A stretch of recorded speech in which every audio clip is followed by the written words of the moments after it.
What's going on, everybody? Welcome to another edition of the CxWPod, the Comics and Wrestling Podcast. Jeff here, along with Chris, Bree, and Marcus, and we're going to talk about the world of wrestling and comics and how it pertains to you. That sounded real infomercially, right? For only $9.99, no, you can get. All right, how y'all doing today? Doing well, can't complain.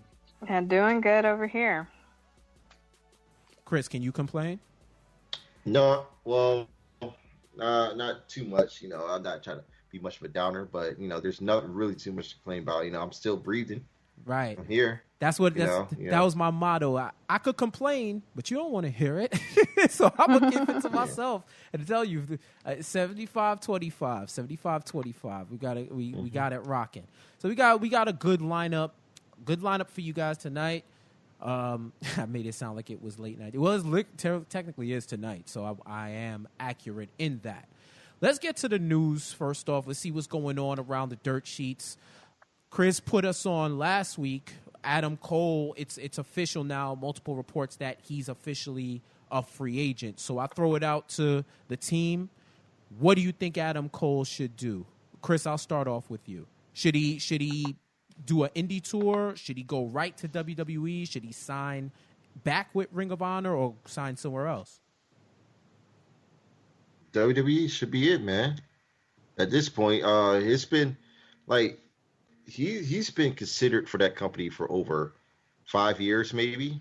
I want to say 5 years. Like his name they've been drawn up, as this the guy that's gonna go to WWE. He's gonna go to WWE, and now.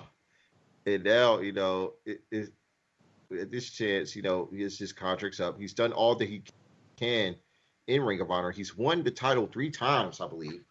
And he's been with the Kingdom. He's had his feud with Kyle O'Reilly. He's ran through that. Now you got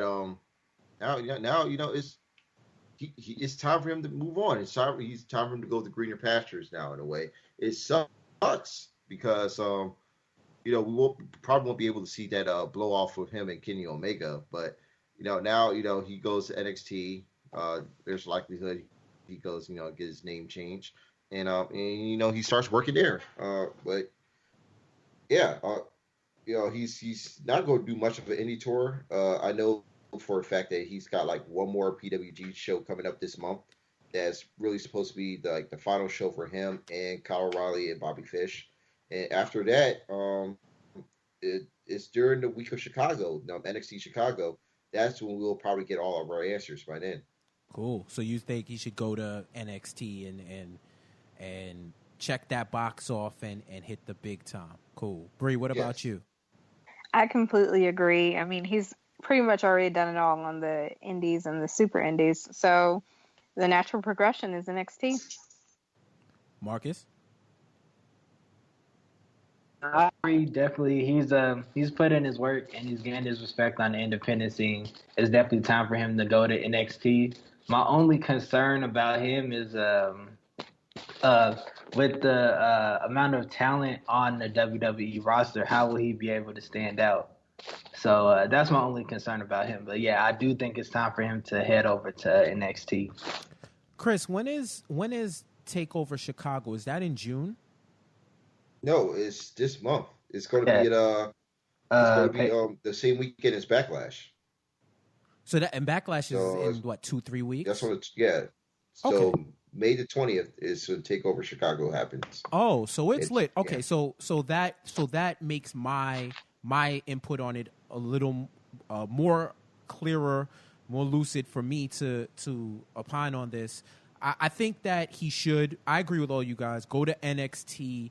Really go to NXT and really make NXT that indie brand of WWE wrestling, because they're starting to slowly but surely get a new influx of talent or replace the talent that's left, and building himself up to go eventually to the roster probably next year would be the best move.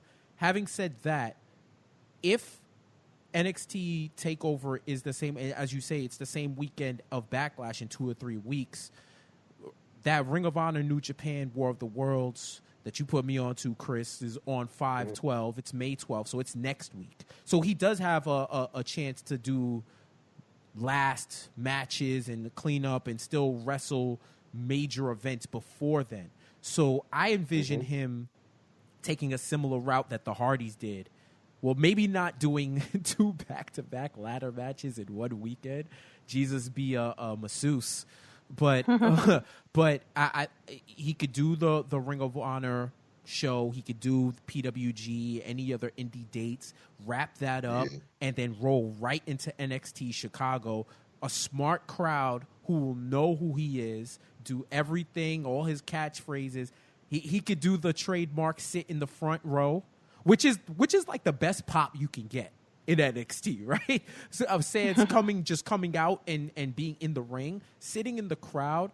When I was in TakeOver before the Royal Rumble in San Antonio, Matt Riddle was in the crowd.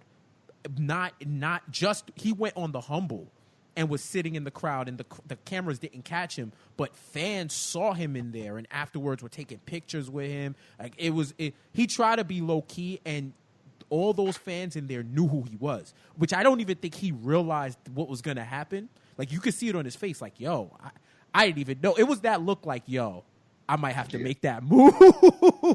Like, no, low-key, like, Matt Riddle is one of the most humble people you ever meet. Like, he's such a bro. Right. Like, that's him. Right. It's like when you got that first tax return money in your check, like when you first got it, and you're like, yo, you get this money back? Holy shit. Like, that's the look that he had on his face. So as knowledgeable as the NXT fans are, especially from other cities, whether he makes an in-ring debut, a surprise debut, or just is sitting in the stands, I think that or in the front row, I think that's the best move for him.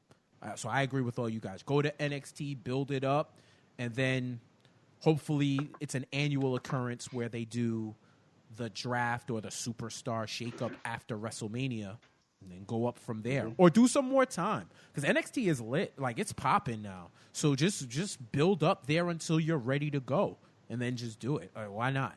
At this point, why not? So I agree with you. I agree with everybody in that consensus that should be it. Talk about the Best of the Super Juniors. That card was announced in the 2 blocks. Chris, I know you're hyped for this because it was announced during the Wrestling Dontaku show earlier today. Right. What interests you about these blocks? The show itself, like the whole weekend of shows, New Japan himself had 3 big shows in a span of about 5 days, I suppose, almost a full week. And the first show had Minoru Suzuki and Hiroki Goto was the main event, and Minoru Suzuki won the never open weight title off of Goto. Then Saturday's show, it was really focused on the 3 big main events with Hiromu Takahashi, the junior heavyweight champion, defeating Ricochet, Hiroshi Tanahashi defeating Evil, and Tetsuya Naito defeating Juice Robinson for the IWGP Intercontinental Championship. He retained the title in a pretty great match. All 3 matches were very good to great. And Juice Robinson, for those who don't know, he's the former CJ Parker of NXT fame.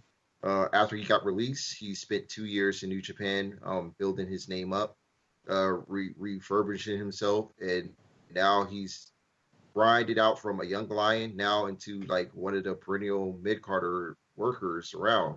He got wild better. He got wild better in New Japan. He might be my pick for most improved this year so far. Mm.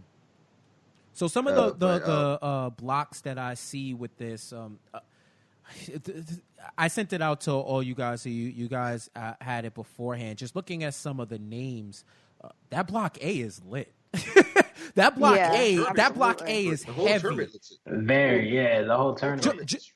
I mean, like block B is legit, but maybe to me, Block A has the more recognizable names.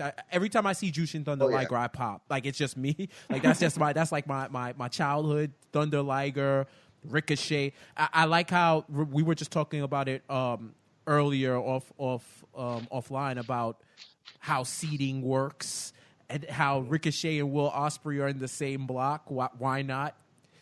Get 100 flips for everybody. Dragon Lee, Hiromu Takahashi, of course, the junior champion. Marty Scurll making his New Japan debut. Yeah, I got He's excited also seeing Block Marty A. on the card. Is that the Taka Michinoku? Is that him? Yes. Is that the Taka Taka Michinoku? Michinoku of Kai and Tai fame, Woo. who's also part of Suzuki Gun. He is he's in the A block. Is fucking tremendous. Like, this is a bunch of matches that you could get that could be either match of the year candidates, are extremely entertaining. The only weak spot, of course, is Taichi. He's not all that great, but he has a very cool entrance, and and he's also Taka's tag partner. So their one-on-one match should be entertaining to say the least. But other than that, he's very lousy to watch in the ring. But I'm sure he's going to have his working boots, considering that he's in such a stacked block. Shout out to ACH too. ACH and Block B. I really like this work since I've been watching him, and people put me on like, yo, that dude is legit. Shout out to him. Yeah. Which Tiger Mask is this? It's going to be Tiger Mask 4, the current old man Tiger Mask. As far as Tiger Mask W, who's Kota Ibushi, I don't know if he's really going to be like a permanent fixture. He's probably just going to be doing just, only big shows in tag matches with Tiger Mask or a singles match. But as far as a regular, I don't think that's really happening at this moment. It's possible. It could happen down the line, probably for Wrestle Kingdom.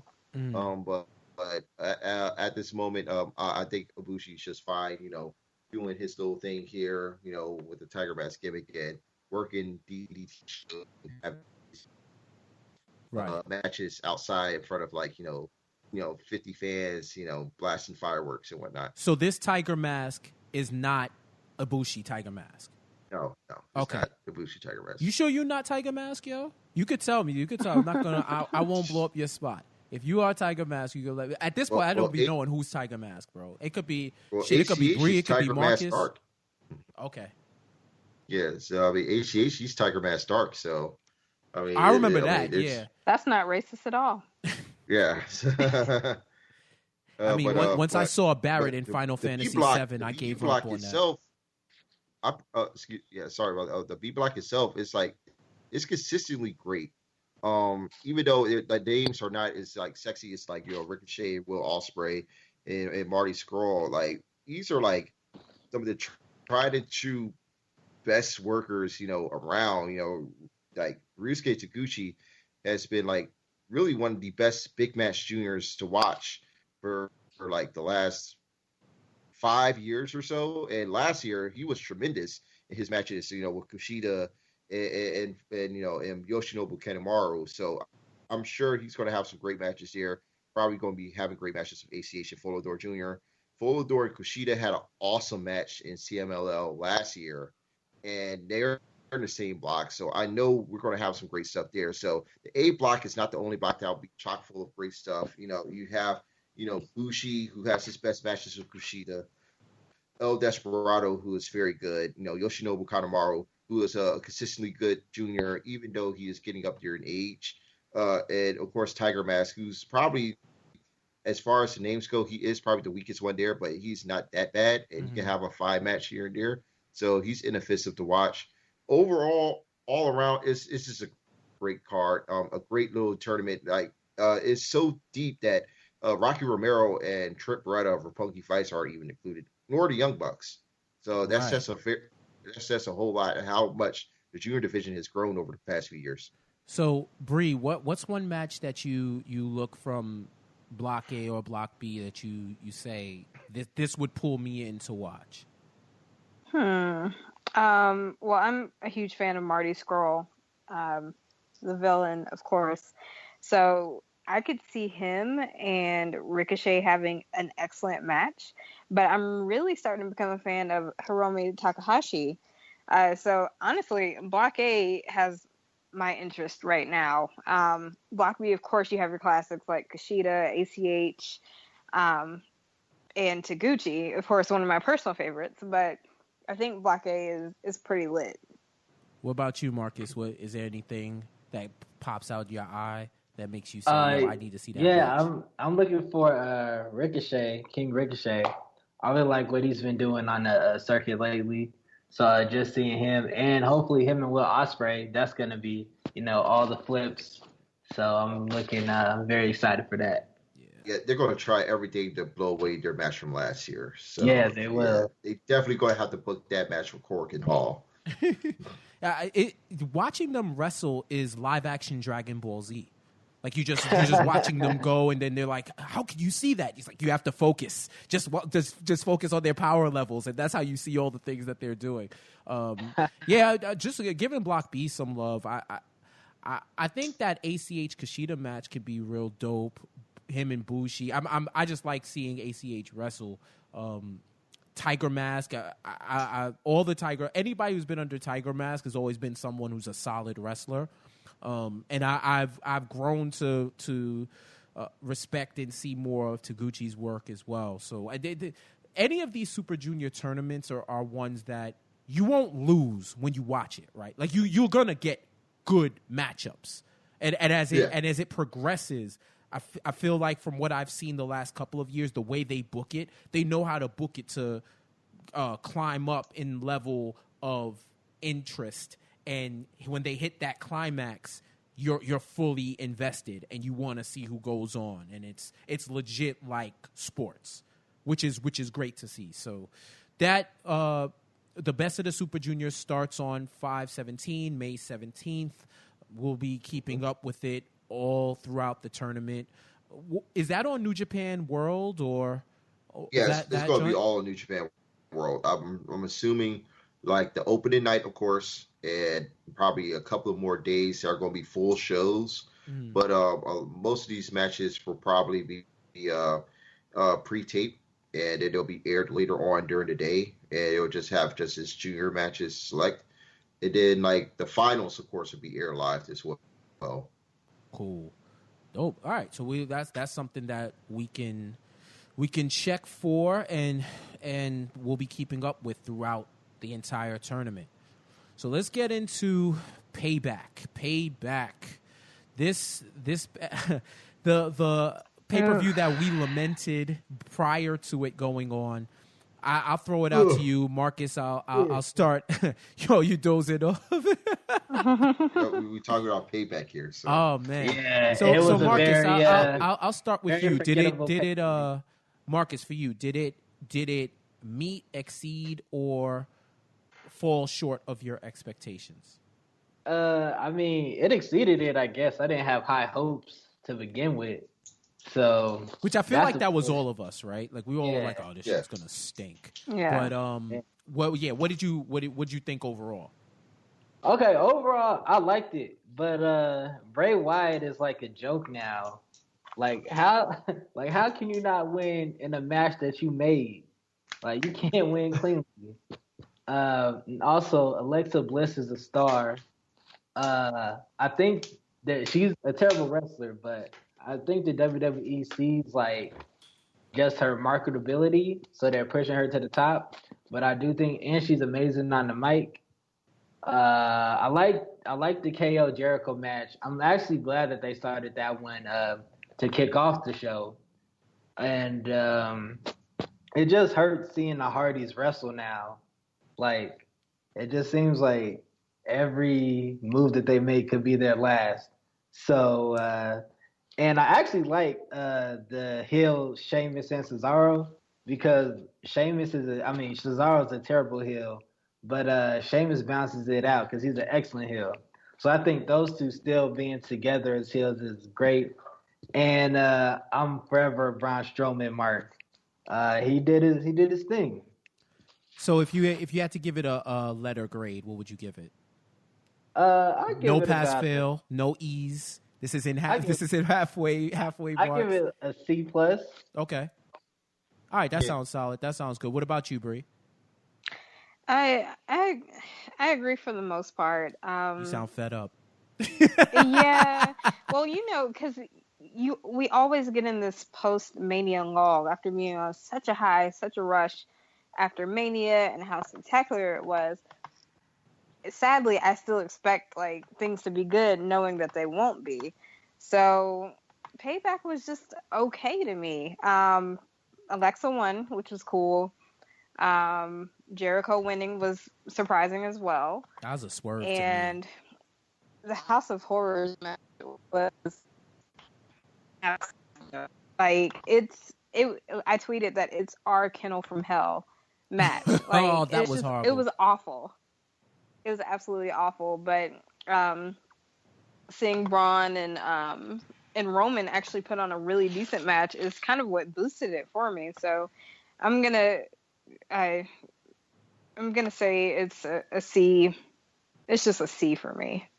So at least it's passing. You know, you go home and you're like, yeah, I didn't put in my all, but I'm gonna go to the next grade. We're gonna crawl over that finish line and get. Right. And we're gonna get to 10th grade. Damn it, Chris. What did you think?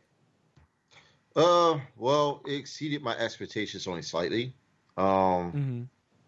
Every match, for the most part, except for the House of Horrors match, was good, but it wasn't great. Like, none of them were really great. They barely even managed to peak, or it just ended pretty abruptly, or like for the Cruiserweight match, it just had a very bad finish. And but Owens and Jericho was good. I would say Braun and Roman was the best match of the night, simply off because of the crowd heat and how much they were invested into it. And it was just so brutal. And the beatdown afterwards was great. Braun's just awesome. Like, I really don't know how, WWE is going to find a way to screw this up, but he is legit now. He is a top guy on the Raw brand. And I don't know how they're going to get through this before his match with Brock Lesnar, if that's supposed to happen in July. And for Roman, it's going to be hard to try to blow this feud off, beating Braun, because Braun shouldn't lose, but at the same time, Roman shouldn't be taking too many falls either. So it's going to be interesting how they blow it off for Extreme Rules. Alexa and Bayley was good. I thought that was a good match for what it's worth. The crowd was really into it, of course, because Bayley was in her hometown. It is unfortunate that she had to lose there. I think they should have held that off. Alexa, she was going to be champ regardless, being on the brand, but I felt like Bayley needed that title defense, and right there, and and to win the crowd and having the crowd behind her. Just the fact that I really don't like the fact that folks in their hometown have to lose, because that, and especially if it's already noticeable and the crowd is already really behind them, because that takes a lot of the energy out of the crowd if they see one of their hometown heroes lose, and there's still a lot of show left, and they won't be involved in the show. That's what it felt like after the Bayley match. A lot of people really wasn't into the show afterwards, up until the main event. And the Bray Orton match was fucking terrible. So, I mean, I tried to watch that. I watched the whole video segment there. In the context of not being on the show, if you just watch that video alone, without knowing that this is on a damn pay-per-view, it's pretty cool. But if you're there live, this shit's gotta suck. And then you go and see the match, and the match is practically nothing. And then you have the Bollywood boys and Hardbody Mahal coming in and beating up Orton for Bray. The Singh brothers, brother. The Singh brothers. Do not disrespect those. They're still the Bollywood boys, man.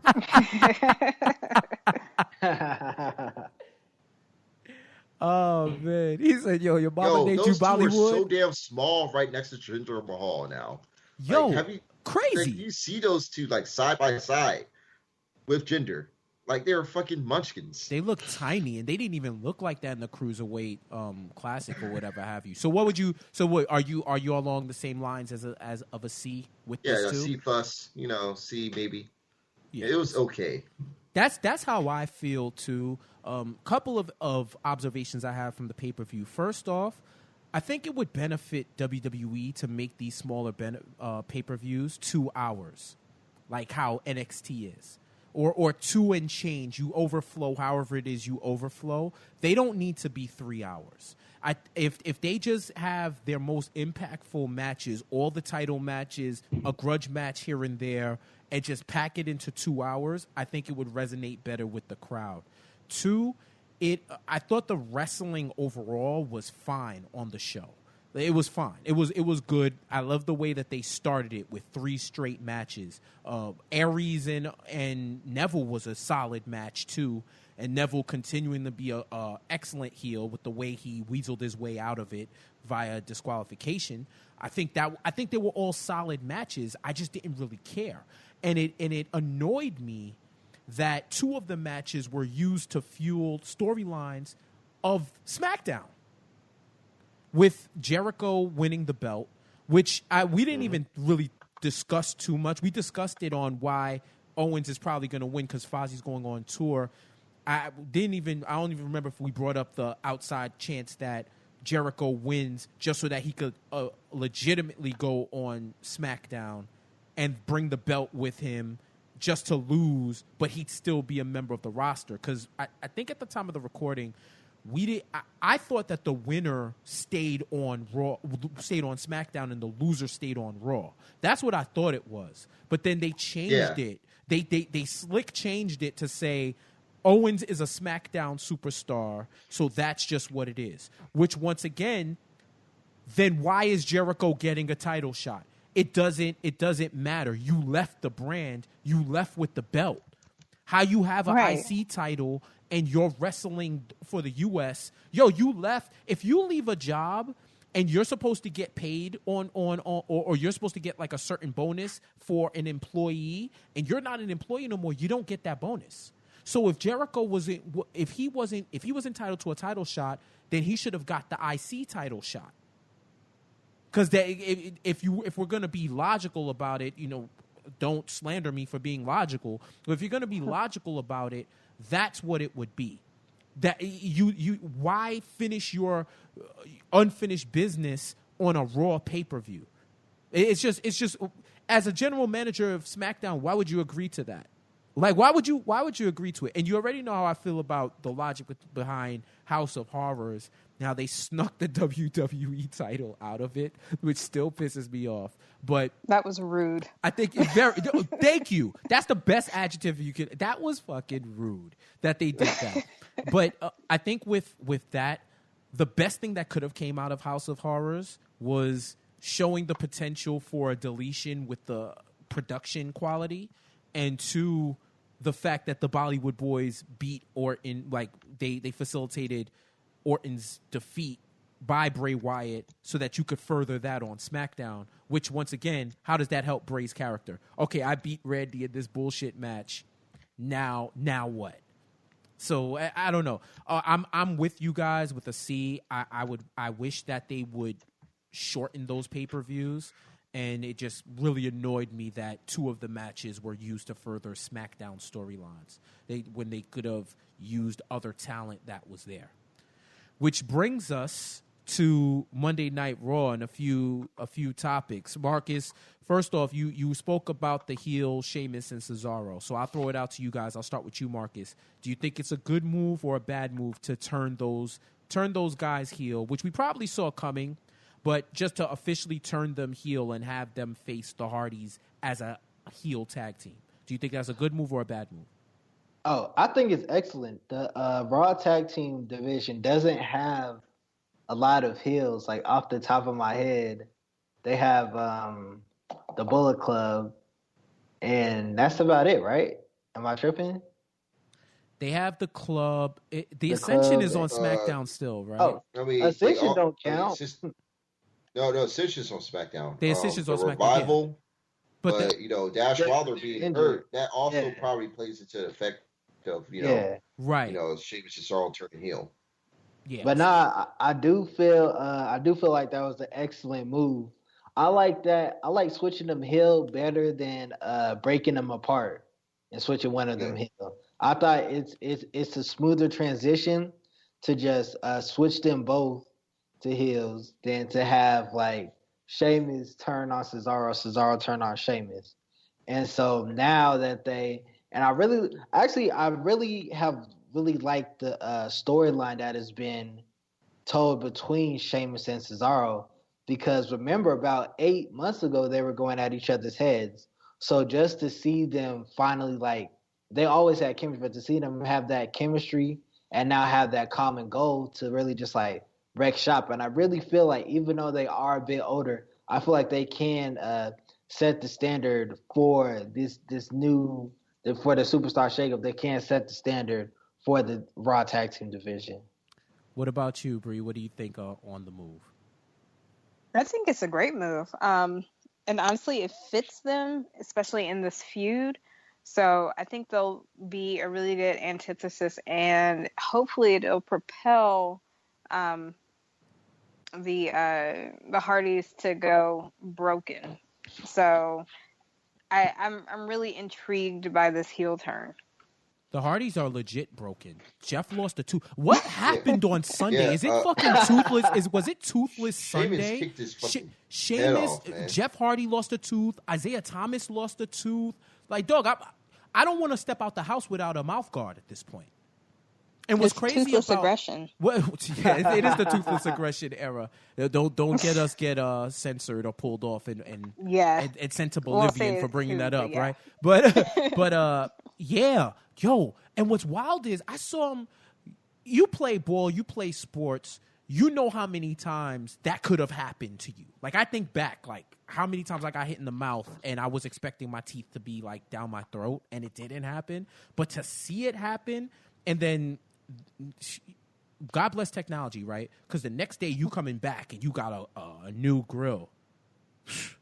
And shout out to Isaiah Thomas hitting them threes after he got hit in the mouth. Like, I would have still been in the fetal position, or at least you would have had to hit me with like wild adrenaline or whatever them shots are. I forgot the cortisone or whatever it is that you shake it off and you become a Terminator until it wears off.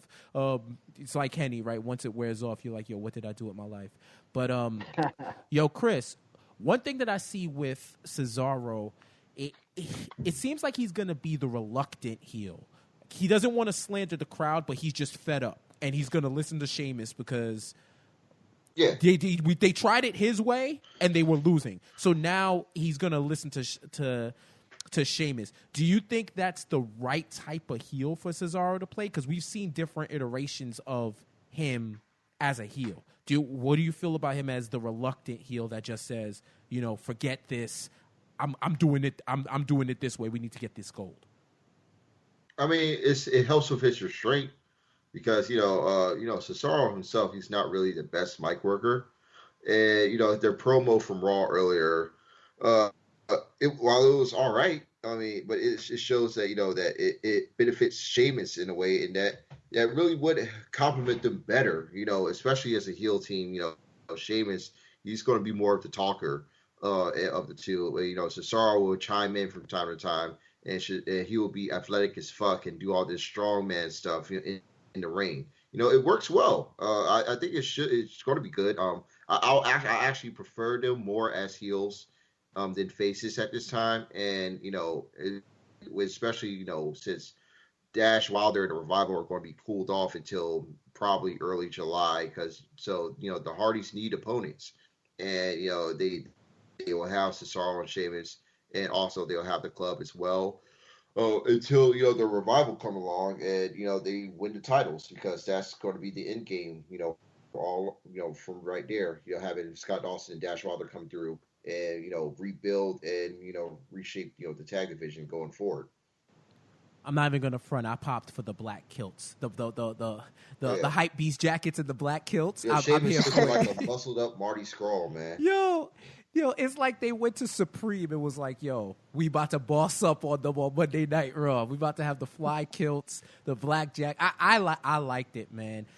I honestly think the biggest disservice WWE did was when they took Paul Heyman away from Cesaro. When am I bugging with that? He was with Cesaro, right?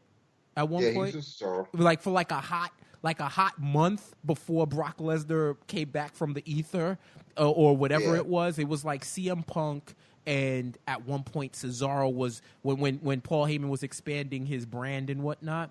But I feel like that would be the perfect guy, because Cesaro can talk just enough with Heyman hyping it up and be like straight European, I'm better than you, I speak 18 languages, and I'm nice. And just that's all you need to hear. But to your point, having Sheamus as the main talker. Like, I didn't even want you guys cheering for me anyway, and it's lit now because now my man is seeing my ways, and we're doing all the heel stuff I like to do. I'm ready for that, and you can see with every week the Hardys are teasing more and more and more broken stuff. So yeah, especially Matt. Right. So I expect. I actually like the multiple personalities Matt, where he's going through all of his gimmicks. I love it. I think at this point that's a way to innovate his character. But I think we could all see once they lose the titles, whatever way they lose the titles, that might be the breaking point. So hopefully we could see that and get WWE production behind it because I'm ready for that. Speaking of, go ahead.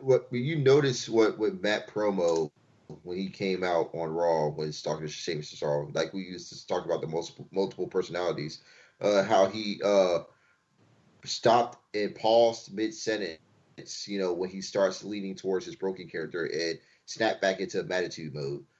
Right. Yeah, you could tell, and it looked like he messed up, but it was a pronounced pause. Like he started talking in the future accent, the future English accent, and then went back to Matitude. It's sick how fans, you could point that out and you can see it because it's just ill the way he oscillates from the different type of gimmicks that he has. So it's gonna be cool. It's gonna be cool. Speaking of broken, we saw.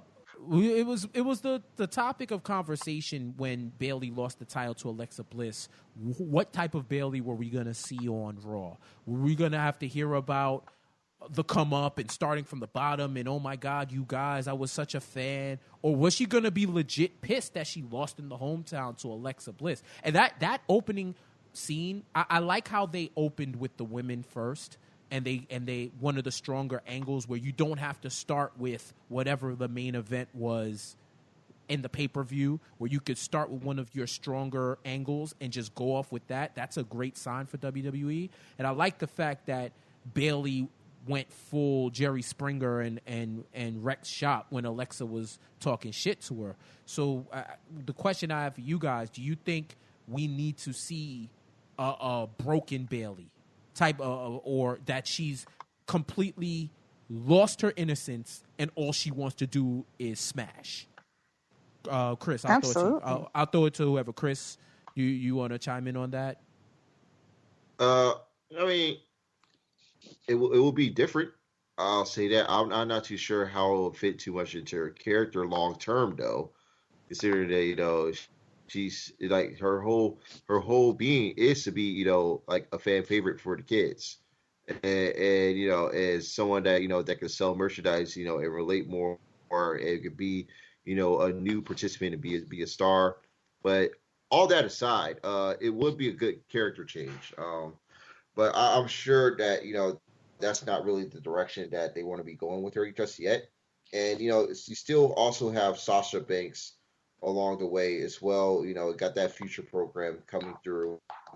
So I don't see her like really, gaining too much of an edge in her character, so to speak.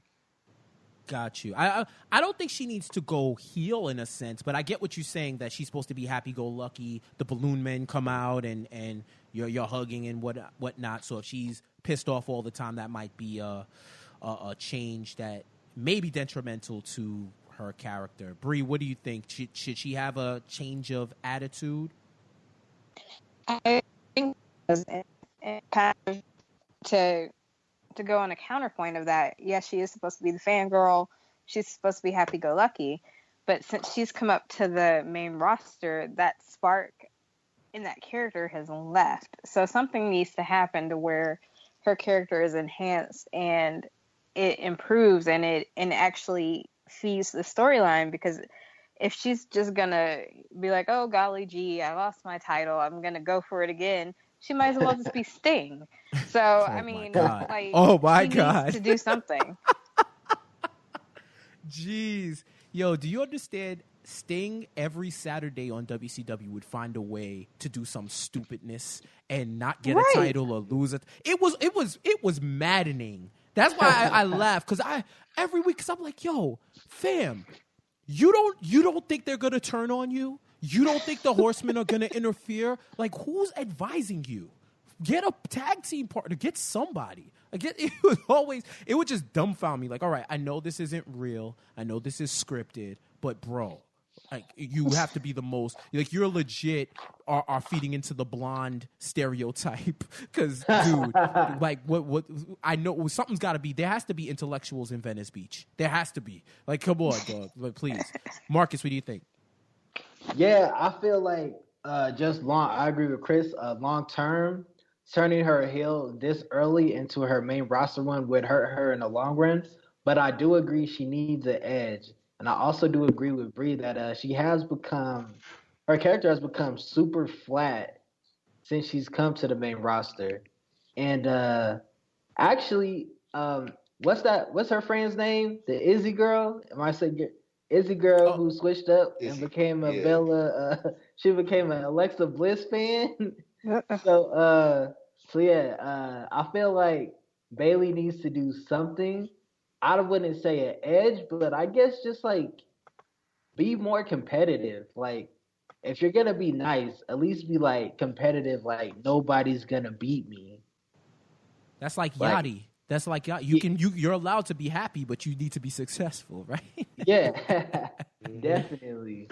Yeah, so, I don't think it's as much of turning her heel as just giving her an edge, because you could still be a heel, but with the like, you could tell, all right, if everything in your life was going to shit, you would be happy, but you'd be a little pissed. You'd want to compete. Yeah. You'd want your title back. So I think that's something that can work. The main event, that triple threat with who is it? Miz, Finn, and Seth to determine the IC title #1 contender. First off, Dean is the finesse god. How he made Seth and Finn had nothing to do with the IC title, and how he finessed them into fighting for his title in a #1 contender match and completely forgetting about their own beef and Brock Lesnar was ridiculous. Miz is the Miz at this point. If you're not putting respect on his name, you're just a hater at this point. Like, he just I love seeing what his character has become. It's real good, and it's something that Raw needs right now. The main event was dope to me. It was very competitive, a great match, one of the best matches on Raw, and the way that they set up the 3 feuds in one match. I don't know if I've seen that. Like, out of nowhere, like, not taking out of no, you know what? I can't even put that in context, because that's a little different when you have the go-home shows before pay-per-views. You know you're going to get the random 6-man tag or the contract signing, and everybody's going to fight. But this match, they broke out 3 different feuds out of it. You got Joe and Seth Rollins. You got Finn and Bray Wyatt, and then Miz, who ended up winning the match against Dean Ambrose, the Volume 45. So I ask you guys, I'll start off with Bree. From those 3 feuds, what do you think is which one are you most intrigued to see? Now, my Finn bias aside, I actually am intrigued to see Finn versus Bray, because it's new. It's different. And also, I kind of want to see the supernatural aspects of it, as long as it's not stupid. So I'm really intrigued to see those 2. The biggest intrigue to me about that one is who's going to win. Right. Who's going to win? Because we're really going to do this with Bray again and make him the worst cult leader in the history of the United States? He's the worst. Like, he couldn't... he couldn't lead anyone. I wouldn't follow him on Twitter. He needs to give up on that, but... Listen, yeah, we'll see who wins. I wouldn't follow Bray. He needs Hard Body Mahal to win his big programs, man. Bro, I wouldn't follow Bray on Twitter right now. Like, that's how bad he is. Well, in terms of I don't even think him. I like his work in the ring. I love his character, but they neuter him with these feuds. And honestly, we have no reason to believe in him, but we just pop for potential. Yeah. So He's like the ancient dude who he's like the ancient dude who keeps telling his girl he's gonna do better, but it's like, fam, you have to actually do better when you say it. After a while, you gotta actually do something because she's waiting, fam. She's waiting, and it's you're a deadbeat right now. But but they neutered him with the WWE title because he could have had a strong reign, and they took it away to give it to Orton of all people. I just don't get it. I just don't get it. But that's why I say, to me, that feud is interesting because can Finn take a loss to Bray and still be on his path? Can Bray continue to lose and the fans not look at him after a while and say, yo, I'm putting my cell phone down because clearly you don't gain any extra powers from this and I need to save my battery and get these tweets off? Because at this point, I might as well do that. Chris, which one of those three intrigue you the most? Well, I will say Finn and Bray because it is also a new program, and yeah, you get the possibility to just have these weird smoke and mirror vignettes and promos between Finn and Demon Finn Balor and Bray Wyatt. And their batches, like the batches itself, this could show how good of a worker Finn Balor is. And see if he can get a great match out of Bray Wyatt because most of the time Bray matches aren't that good. And Finn's just a different type of worker. Do you think the Bray matches aren't good because of Bray or his dance partners?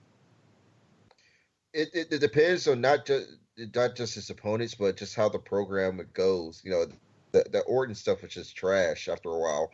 And the matches, they translated after that because the crowd weren't into them. They didn't really care, and then the House of Horrors just fucking abysmal. But him and Finn, I'm sure they can have a pretty good match. I don't think Bray's awful in the ring. I think he's pretty good, and he has good matches. Cool.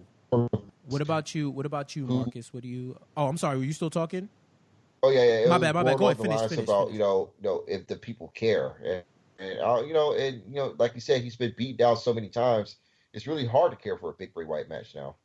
Well, matter of fact, let me pose this to you guys before Marcus holds your pick. Was Finn better on the mic outside of WWE, or am I bugging? Or is it the same work that he's doing on the mic? Because I feel like as soon as he got to WWE, I feel like the minute he got to WWE, his scripts were more templated. I'm going to fight for the title. I'm going to win the title, and I'm going to defend my title. I'm going to transform into the demon. You will die. Okay, but when I saw his shit with maybe it's because he can't curse anymore, but because I feel like anybody with an accent who curses, it's just great to me. It's just hilarious. But like his Bullet Club shit was raw. Like it was raw. Like I was like, damn, this dude is like mean streets of Belfast, giving it to cats. But here it's just, I don't know whether it's they have the reins on him where he can't let loose, or it's just he hasn't had that person yet to really go at. Like I thought the Miz would at least draw that out, because the Miz is like your boy who he knows how to get under your skin, and then you just gotta go at him. Mm-hmm. Like he brings it out of you. Like if he's like, yo, I want this dude to react, I'm gonna bring it out of him, and then he's gonna laugh at you, but he's like, yo, I know you had it in you. That's how I look at the Miz, which is great for him to have.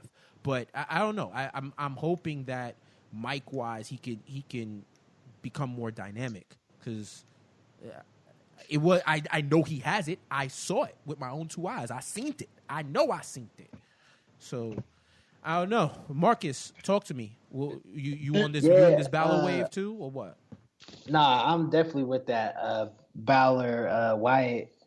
I actually want Bray to win, but at this point, I don't see the point of him winning, because he's always going to have the fans on his side. And Balor, he's like 35, 37. So I want to say like he can't like get into his groove again, but like he doesn't like actually wrestle a lot. He pulls like a lot of the like Randy Orton, where he just goes into cruise control sometimes. Mm. So I want to see Balor compete, and I actually would like to see like a Balor, like Samoa Joe, or like a Balor Lesnar, because I feel like just with this tune-up match against Bray, he's just gonna phone it in. So you don't think that Bray can bring out that Balor that you've seen before? Absolutely not. Got you. So I'm with you guys in terms of Balor, and I think it's the most intriguing with Balor and Bray. I think Miz and Ambrose are gonna give you what Miz and Ambrose always gives you, which is cool. It's gonna be fun. And shout out to Dean. Dean might be my most favorite backstage announcer since Mean Gene. And nobody at me. He might be the best. He might be the best. Like, I like how he was throwing it back to Mean Gene. I forgot what Michael Cole called him. Sean Moody. I was like, wow, that was good. That was good. Like, that's for the heads. That's for the lifelong fans. But they're gonna give you solid entertainment. Like, that's just what they do. And I'm expecting that. And I want to see them take it to another level. Joe and Seth, I want to see them get a little more extreme with each other, because at this point, you each have given each other the fade at some point. Like, now the fade has to increase. But Finn and Bray, for me, is the who's going to win. Who's going to win? Who needs the win more? I think we'd all be in agreement that it's Bray. He needs the win. But where they go after the feud would determine how you build it out. Because there's a lot of unfinished business on Raw, which is a great thing. There's a lot of unfinished business, and how the IC title, how they're building it up, how they're building both the IC and the US titles back up to prominence will help with sorting all of that out. Because you can put great workers and main event level people in those quote unquote mid-card positions in order to give them something to do, bring up the clout and bring up the clout and bring up the prestige of the belts, of those mid-card belts, while they handle what they need to handle with the Universal title. So I'm looking forward to that. Now, switching gears over to SmackDown Live, Fashion Files is the greatest drama on USA. It's Fashion Files, then it's Suits, then Law and Order. To me, that caught me off guard, but it was in a good way. Like, and it's ill how it's on USA, so they can use the same assets and the same things that the original Law and Order has, which is just ill. It's just ill to me how they've made Breezango even more interesting than they've been, which is great for the SmackDown tag team division. Where if you asked me 2 months ago, did I want to see them versus the Usos, I would say I guess, but now I'm a little bit more interested. What I would ask you guys, what did you think of the whole women's division on SmackDown, where you have this welcoming committee versus Becky? Becky pulled a reverse Hogan, where she comes out to make the save for, I was about to call it Trinity. I'm zoning. Naomi and Charlotte. She's going to side with the welcoming committee and then turns on them again. That swerve with Ellsworth was awesome. Because I was like, I was expecting her to fully punch him in the face anyway, if she was on their side. But how that swerved. What's your level of interest overall? What do you guys think about what they're doing with the women's division on SmackDown? Bree, let me start with you. I think it's great. I think it's cute that the welcome committee is this like mini legacy for the SmackDown women's division, since they're all the daughters of wrestling. So I think that's pretty cool. And the fact that Ellsworth is part of it is super random. But I like it. I'm enjoying it. I want to see where it goes, but my only complaint is that I really wish that they didn't group the women together so often. Like, it's okay for them to have their individual feuds, but they seem to lump them together for some odd reason. Do you Yes, think it's? Go ahead. Go ahead. sorry. No, go ahead. Go ahead. Oh yeah, I completely agree with that. It's just like something that's always happened with women's divisions in WWE. Like they always eventually lump them all together. But I feel like SmackDown has some unique personalities that they can really take advantage of, and that they don't have to all be after the title. Like it's just like why can't Natalya and Carmella go at it? Great. How do you like what they're doing with them?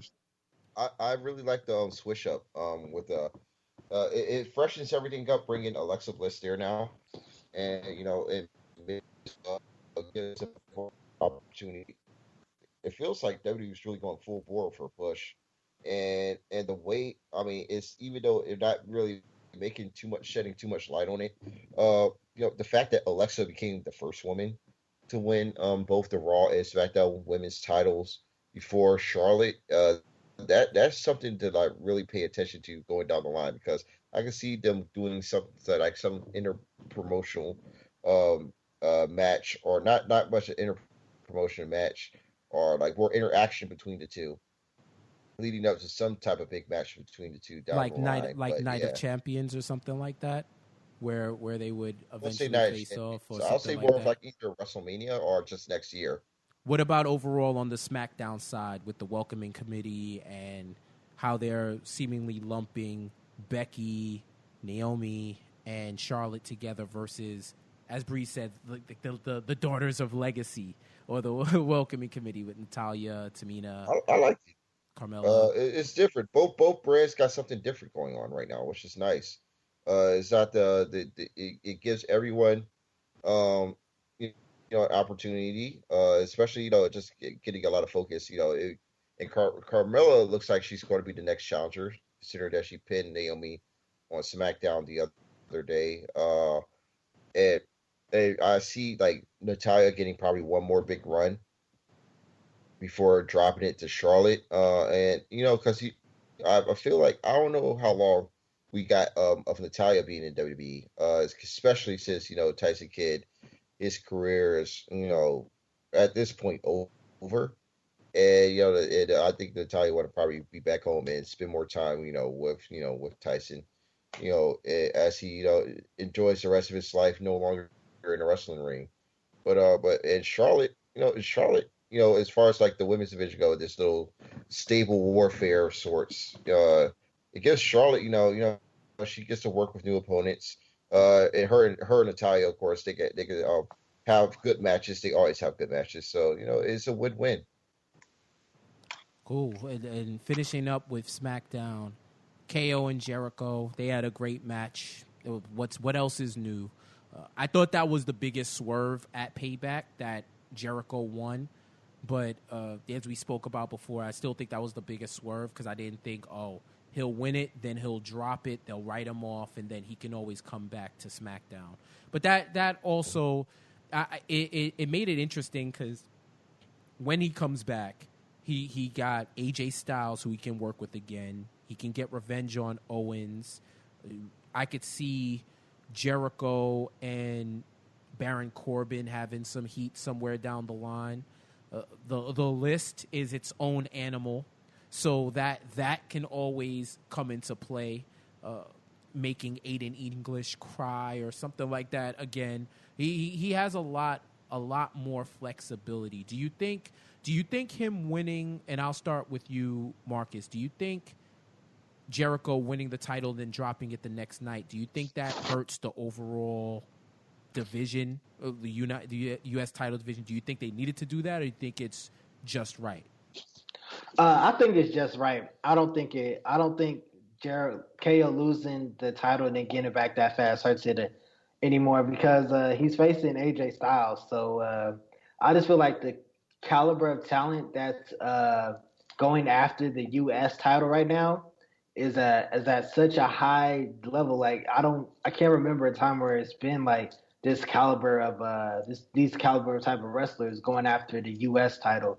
So I don't think it loses its prestige or anything like that. If anything, I feel like it elevates it, because KO didn't have to go back after the U.S. title. He could have just just quit it. Like he always had that rematch clause, but he didn't have to do it right away. So for KO to go right back after that U.S. title, and then not only that, but to put Jericho out of commission just proves how much he wanted the title.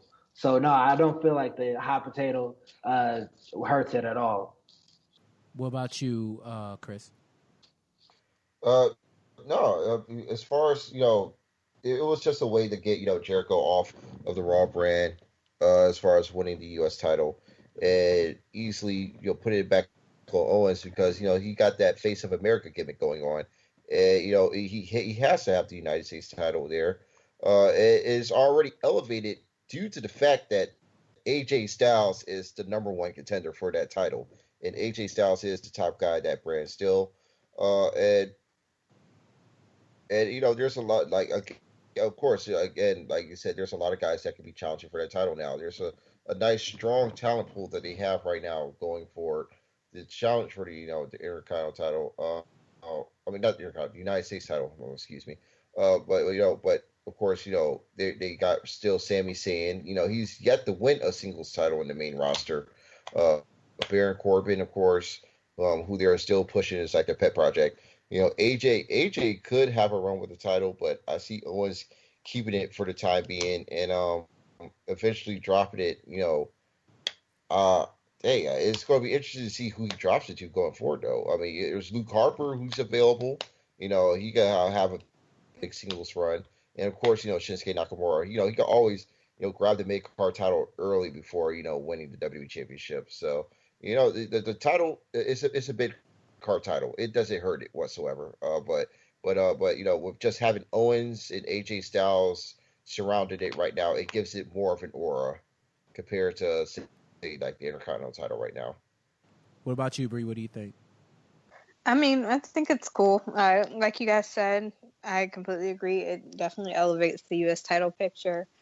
And honestly, I see nothing wrong with the way that they wrote Jericho off. I'm intrigued to see what happens next with it. But either way, I'm just looking forward to some good matches with KO and whoever decides to challenge him. We all thought that Jericho was going to go to SmackDown anyway, so this is just them completing that task to me. And once again, SmackDown is stacked again, bro. Talent-wise, just all the names you rattled off. I forgot about Luke Harper, and I knew he was there, but damn, they do have Luke Harper too. They have a lot going on for them. So once Jericho gets back, probably after that tour, midsummer, I think it's a 2-month tour, so he could be back in time for SummerSlam unless he wants to take a little extra time off. So it's gonna be interesting. All right, last thing before we end the wrestling talk. Is Great Balls of Fire the worst name for a pay-per-view you've ever heard in your life? Bree, I'll start with you. Oh, my God. Wow. That was such a troll job. I swear. And we know who thought of it. And everyone else just had to say yes. Because, I mean, who else would say, yeah, our July show is going to be Great Balls of Fire? We gave up the American Bash for this? The Great American Bash died for like this. That sometimes. Insurrection died for this. In Your House died for this. Bro. And there will be no fire to be had. There will be no Inferno matches or anything. We don't know that yet. A lame name. Balls on a pole match. Fireballs match. Yo, dog, what were they thinking? Tell me. Somebody explain to me. What the fuck were they thinking? Standards, I've seen worse title for not just in pay-per-views, but just for big shows, period, all over. It's different, I mean, but Great Balls of Fire, that's a damn old reference, that shouldn't be used anymore. If you really wanted to go all the way, I mean, you could have tried something different, at least something that's more meme worthy, that is noticeable in this generation this time. But they're really rolling with it, and they're coming in July. Where's it going to be at again? Dallas, Texas now. Yeah, Dallas. So I mean, they're going to just run with it and make the most have it, I suppose. It's just going to be hilarious. For my event, just watching the women's division in particular, like Alexa Bliss, just talk about naming the pay-per-view like Great Balls of Fire, and I'm just going to be just laughing my ass off watching the promos throughout. Yo, they might as well have just called it "It's Lit." It just said, "Yo, it's lit this July. Better. It's lit."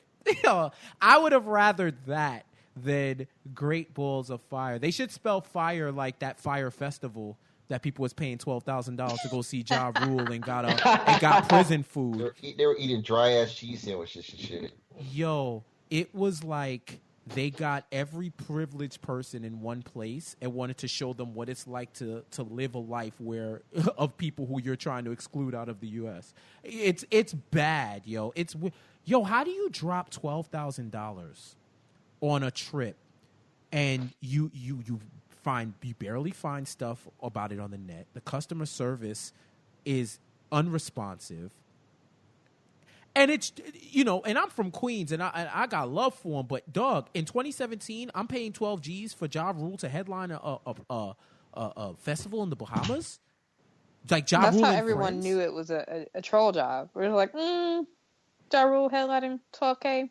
Nah, I'm good. Yo, I wish I had 12K to just say, I'll be back next year. Whatever. Fuck it. Dude, it's just 12K. Like, why are you wilding? But at first I thought it was fake. Where I was like, I never heard about this FYRE Festival. Maybe it was out of my tax bracket. Fuck it, I get it. But I never heard of it. But dude, it was bad. Like some of the conditions, to the point where the embassy had to stop flights. Like, yo, I'm saving you from yourself. Do not go to the Bahamas right now. It is not lit, ladies and gentlemen. It is the antithesis of lit right now.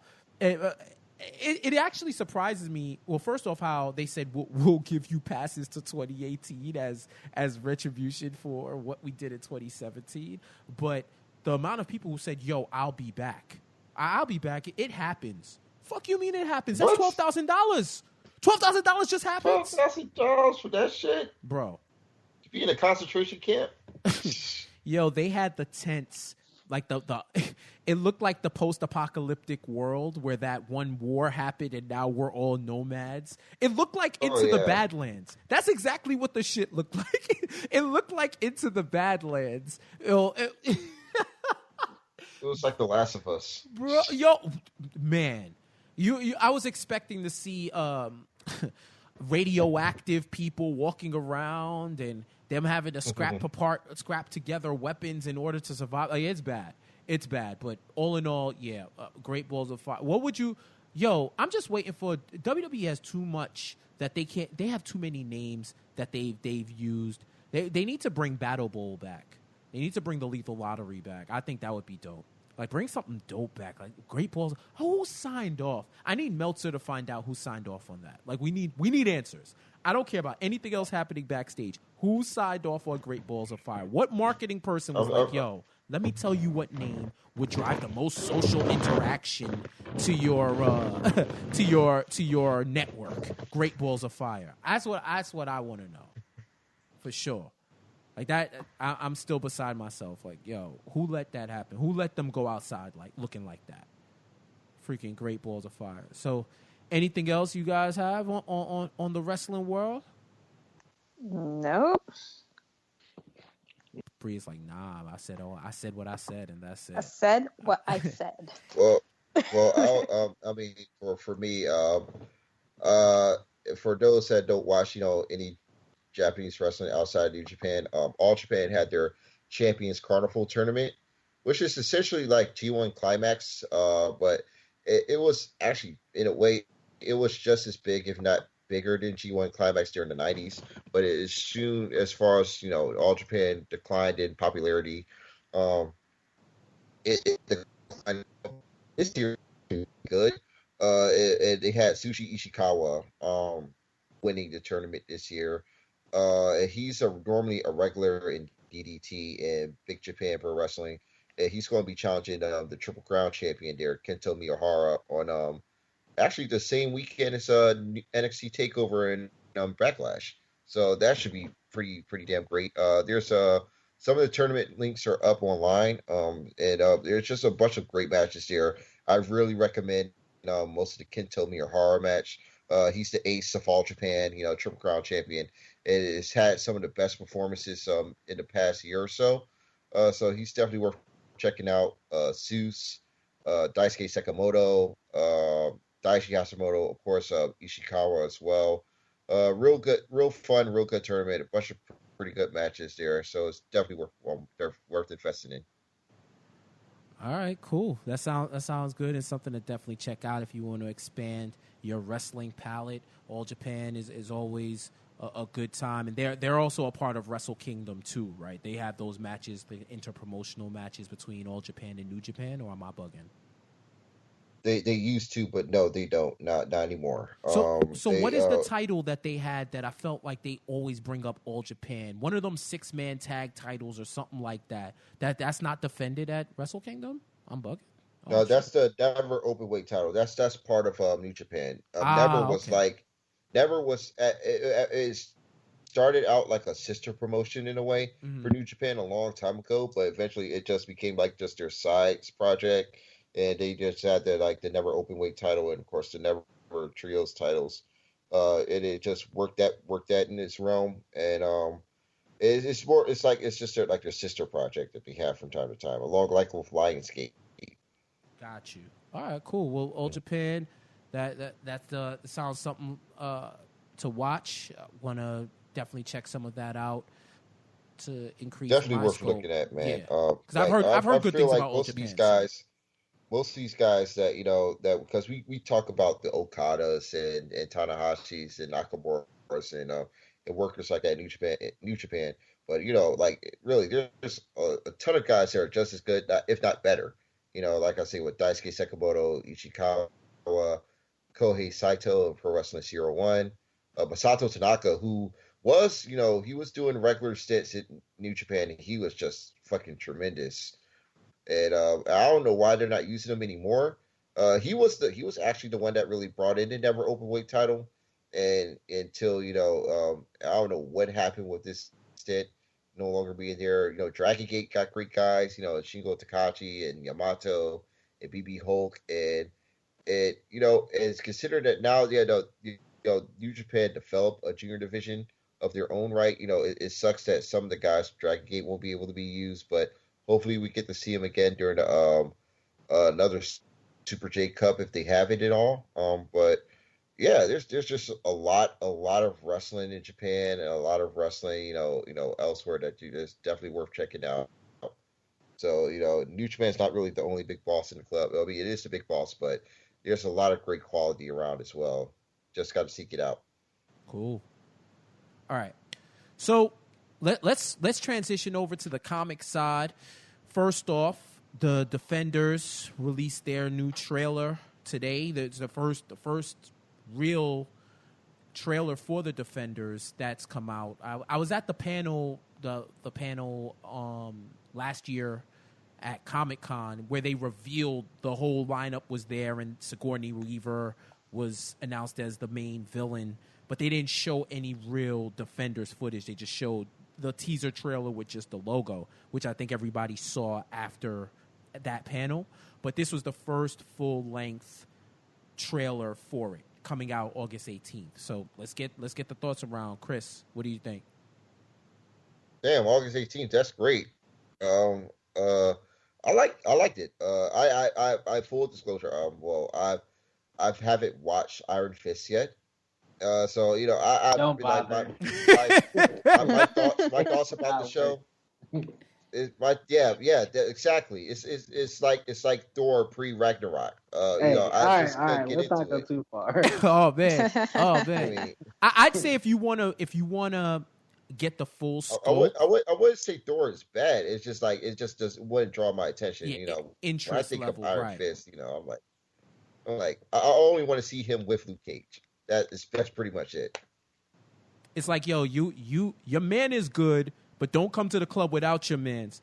Cause don't come to the club without your mans, because you're not gonna get in. Because I don't want to hear like, yo, you remember me with such no with Luke is not, but Luke ain't here, fam. Like you're good. You can't get in here with those sandals. I liked it. I thought it was cool. The funniest thing that I thought about the trailer was the fact you brought up Iron Fist. Was the fact that everybody seemed annoyed by him. Whereas where he told Luke, "I'm the Iron Fist," and he's like, "You're the what? You're the who?" And it's Jessica Jones. Jessica Jones is usually shady, but she's like extra shady to Iron Fist, and they're all just looking at him like, "Yo, whose meds is this?"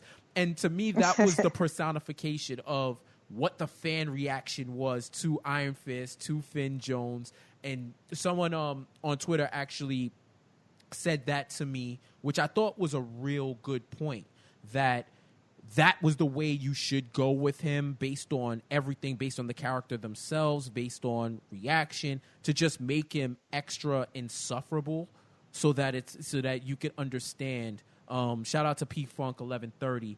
He was saying, I keep saying that's the route they should have gone with the show. If Danny had to be white, he didn't. Make him a total tool. And just a quick defense of Danny Rand, the character. If I was away for X amount of years and I came back to money, bro, you couldn't tell me nothing. You'd be like, yo, this man changed. I'm like, well, you thought I was dead for 10 years. You damn sure changed. I changed with all that money in my pocket.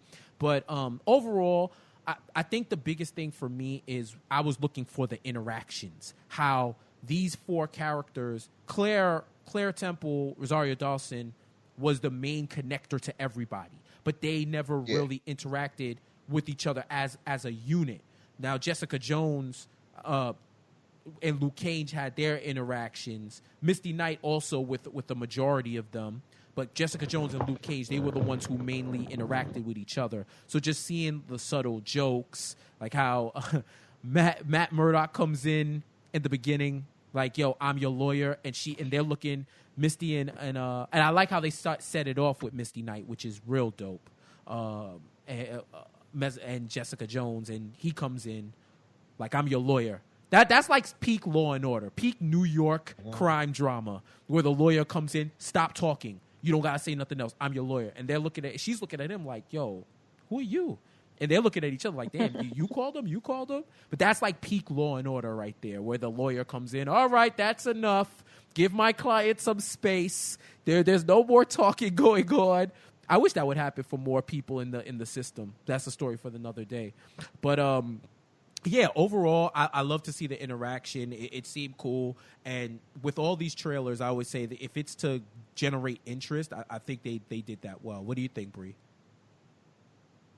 I lived when I saw this trailer. Like, this is part of my favorite story, or some of my favorite story arcs in Marvel, period, because Misty Knight is my absolute fave.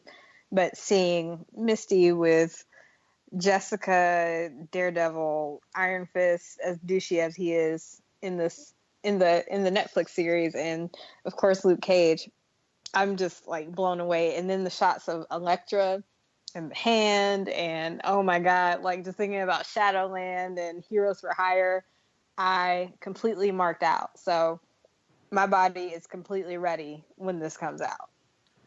Marcus, what about you? Yeah, I definitely I love the trailer. So seeing this trailer really got my hopes up, and I actually like how I do like the chemistry that Danny and Luke showed in their glyphs when they were at the table, and Danny was like talking about, guys, we can be a team, and everybody just looking at him crazy, and that's like typical Danny from the comics, which is what I really liked. And yeah, it's gonna be interesting. I'm looking forward to it. Can't wait.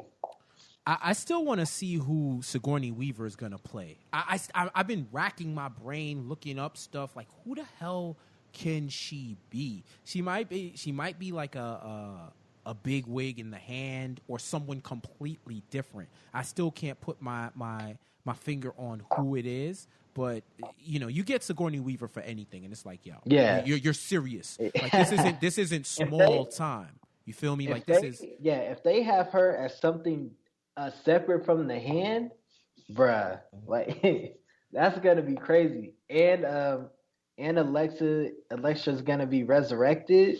Man, so they're really gonna have to fight Elektra. Like, Right. I can't wait for that. And my favorite part of the will Mariah be present on this show as well? who For the Defenders? who Black Mariah. Yeah, Black Mariah. I'm not sure. They haven't said. They haven't said if she's going to be a part of it, but you can assume that whether it's a cameo or they're in Harlem for a second and they allude to her or they give like a quick shot of her. Everybody who's been a ancillary character or a main character in the separate series are on the table. I would just assume everybody's on the table and whoever if it makes sense. Because Punisher's in it too, right? Maybe. You don't know. Because you got to remember, Punisher kind of... I can't remember from Daredevil. He's locked up. He's supposed to be locked up now. Because in Daredevil Season 2, I believe he got locked up. But he did get released towards the end, and then he went off on his own. That's what happened. In his arc, he went off on his own. So... whatever for his series, whatever he's doing to tool up for the city, he's probably gonna come in after all of this shit happens and like, yo, if you're a criminal, you're on the list. Like the list of I would rather be on Jericho's list 100 times than the Punisher's list. Because you on that list, it's a wrap, fam. It's 100% a wrap. Right. So yeah, that my favorite part of the trailer was Stick narrating.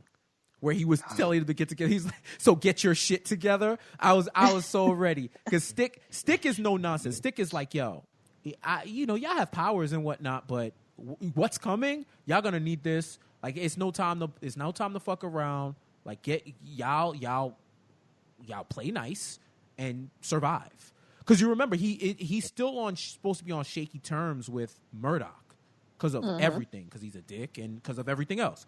But that was the fun part for me, just hearing Stick go off. So August 18th, all episodes are available. Think it's going to be something cool.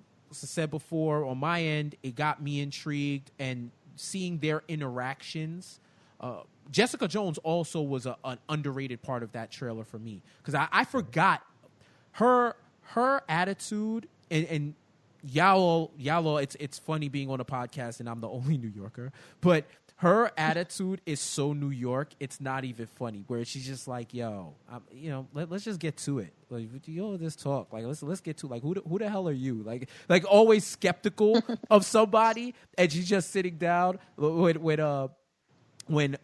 Danny and this might be a face turn for Danny Rand too, depending on I believe they have different writers on Defenders than they did on Iron Fist. So if they can give him a totally different character appeal. So if they're making him that happy-go-lucky Danny, that could be a bit of a face turn for him. That scene at the table where he's like, yo, we could be a team, blind ninja, bulletproof, and he says to Jessica Jones, whatever the hell you are. I started screaming because I was like, yo, low-key, I'd be like, yo, Jessica Jones, you're a superpowered detective, but you don't have like there's nothing definitive about what you do. It's literally you're super strength. You're a super strength detective. You're Carmen Sandiego who could break my neck type shit, right? At one point, right? So essentially. So I thought that was funny. She was underrated enough where I'm like, yo, I forgot about Jessica Jones. Not in the sense of why I liked her as a character. It's going to be something that I think is real interesting. And the Hand as the villains and whatever else is on the table, they'll have their hands full. And to Chris's point, I'd love to see how they all interact with each other.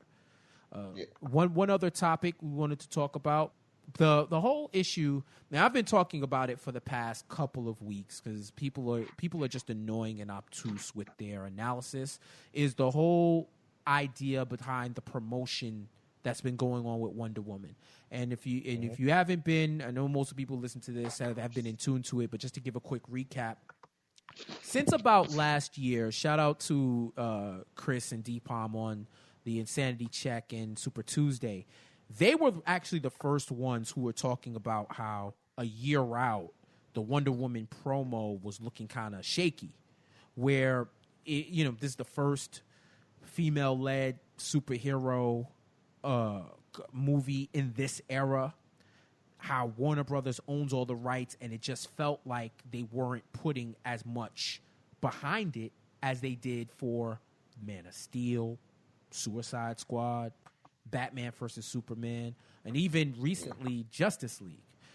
So the discussion has been whether Wonder Woman, and it's come up recently because more and more people have been looking around and asking, where is the Wonder Woman promo? Shout out to Joy, Jump for Joy on Twitter. She's someone who's been going hard for the movie, and she actually put out a poll, just to poll people without checking Google, when is Wonder Woman coming out? Where I think it was the distribution was about 50% got it right, and the follow-up to it, and it's June 2nd, just in case anybody didn't know. The follow-up to it was, did you have to guess? For those who got it right, or right or wrong, was it a guess? And 80-something% of the people had guessed. So you figure out of 400-something people that voted, 200 people got it right, but 80% of that 200 guessed for the date. Whereas if I asked y'all randomly around what time do you think Spider-Man Homecoming is coming out, or Guardians is a little bit of cheating because it's this week, but if I asked you 2 months ago, 3 months ago, around what time does Guardians come out, or even better, when does Justice League come out, you would be able to pinpoint where it is. But for Wonder Woman, that hasn't been the case. March is Women's History Month, and we haven't seen anything for it. We didn't see anything for Wonder Woman. And a lot of people were arguing that, if you didn't see, TV spots have been coming up, but advertising is more than just TV spots. I know, Chris, you're in VA. Marcus, you're in Denver. Bree, you're in Tennessee. I'm in New York. Times Square usually is painted with whatever movies are on the way. It could be 5, 6, 7 months out. Whenever Batman vs. Superman and Suicide Squad came out, you could have swore Times Square was Gotham City.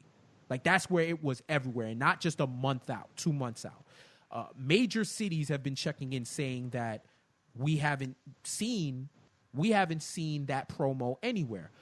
I haven't seen any subways decked out in Wonder Woman stuff or anything like that. And overall, it's just, if the budget for Wonder Woman is less than its contemporaries, the actual application of that budget towards a widespread marketing campaign has been lacking.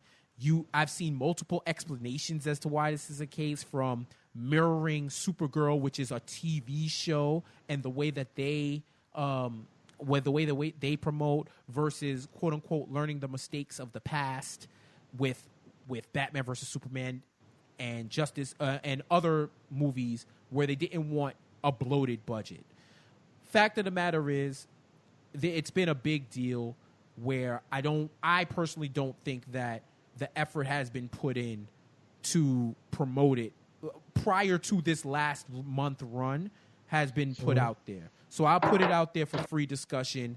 What do you guys think of that? Bree, I'll start with you. Have you seen the promotion, and what do you think overall of Wonder Woman's promotion? The promotion has been absolutely terrible, because if it were any other superhero movie, kind of like you said, it would have been everywhere. Hell, there would have been Pizza Hut promotions and like all these random things to try to get merch out and try to get more movie tickets sold. But there has been zero buzz about this movie.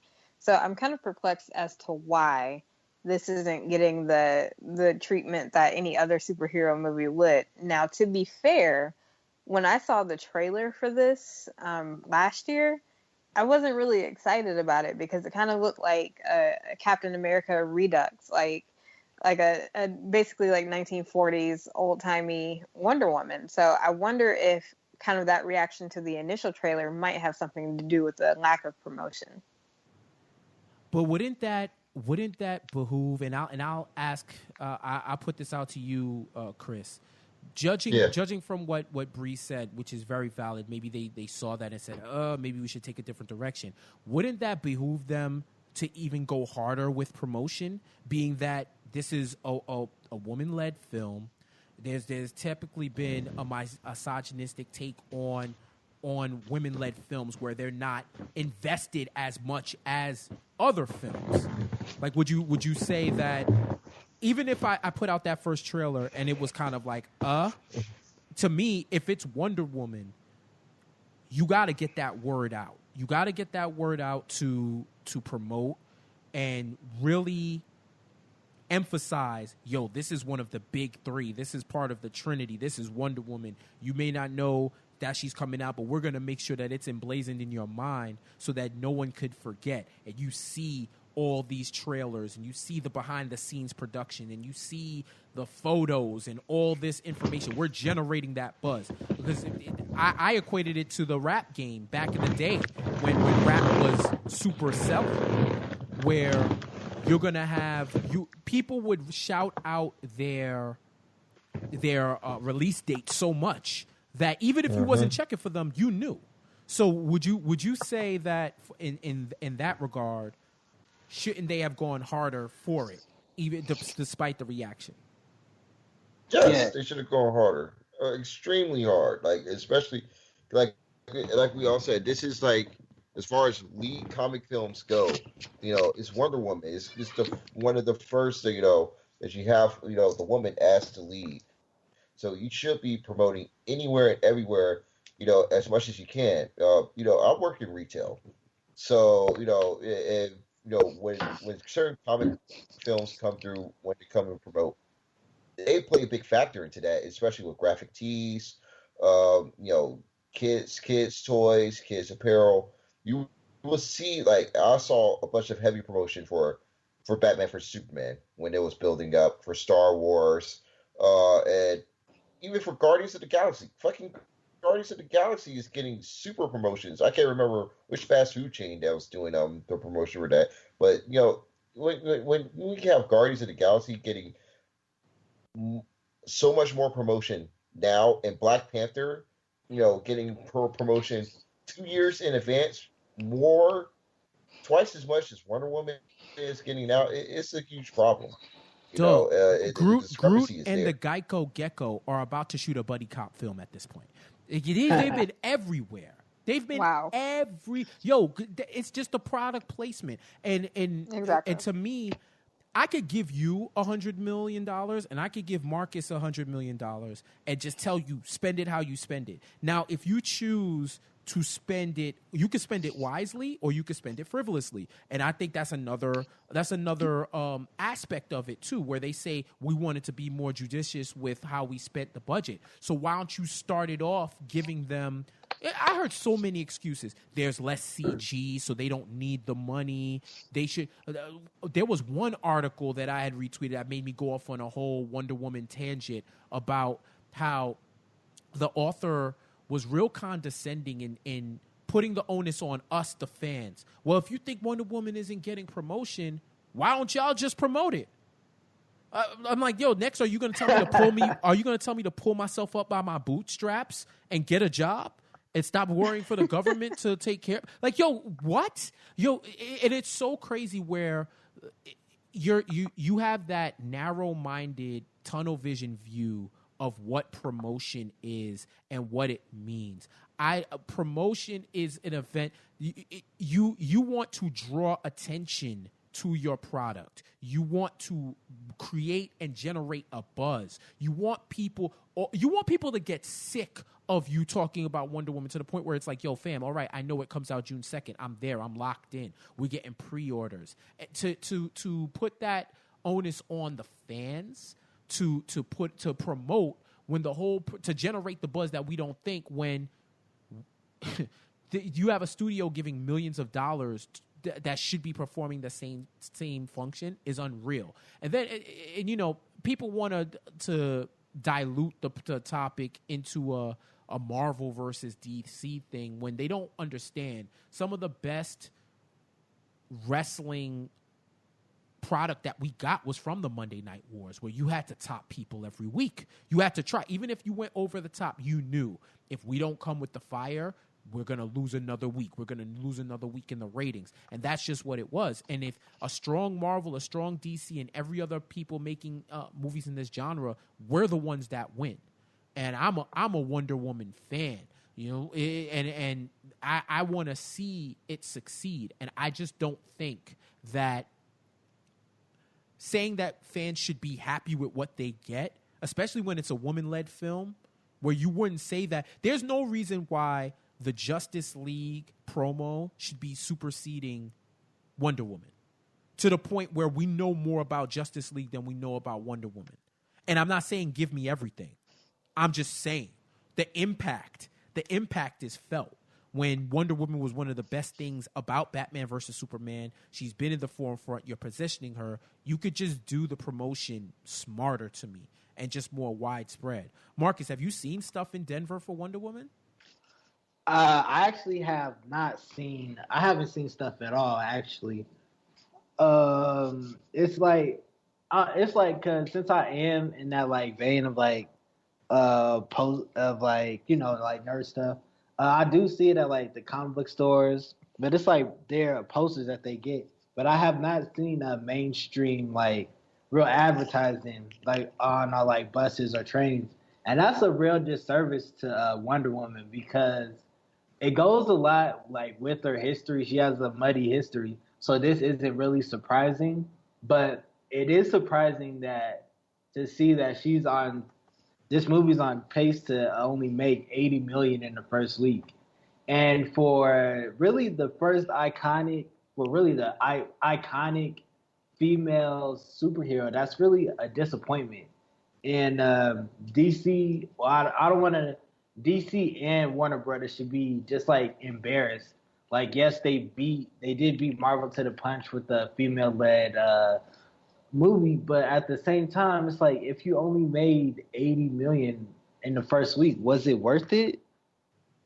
And it's just like, and it does a disservice to like the young girls who really were excited about this, because if they're out, they don't see out. When they go to like Target or when they go to like Walmart or whatever, and they go to the store and they don't see the action figures or the shirts or like the accessories. So I just feel like Wonder Woman has done a disservice, and Gal Gadot, she's really been promoting it, and I feel sorry for her, and I feel sorry for the director as well, Patty Jenkins, and I believe that's her name.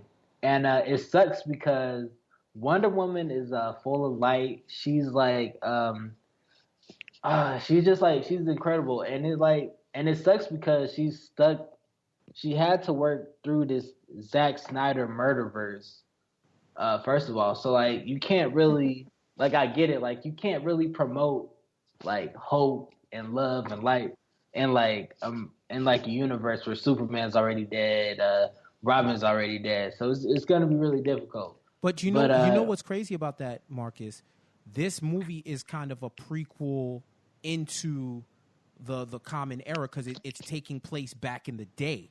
So why couldn't they just need to maybe they need to stop focusing on what Zack Snyder wants and kind of go their own way. You know what I'm saying? Like I don't get, like, I just don't get where they couldn't, even if you don't want to promote hope and light, right? You can still fucking promote.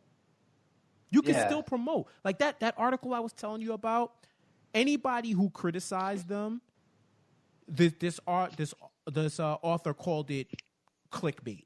All the criticism was clickbait. You know, like I'm sure she was itching to say fake news, but she's saying it's clickbait, right?